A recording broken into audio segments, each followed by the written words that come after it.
Today we make the black and pink Gothic kilt with detachable apron.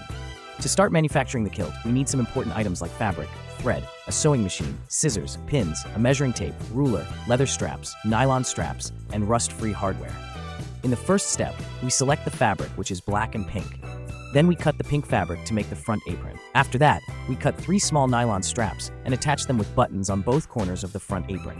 Then we take the fabric according to the customer's length and width.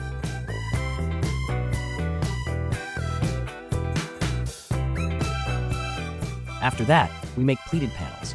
First, we mark and pin the pleats, then stitch across the top to secure them inside the kilt.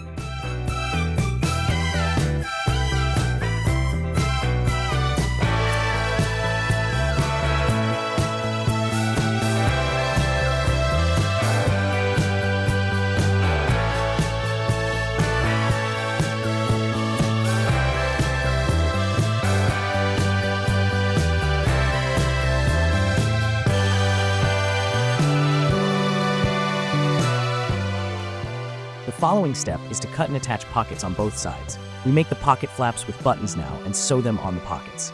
The kilt is ready to be worn now.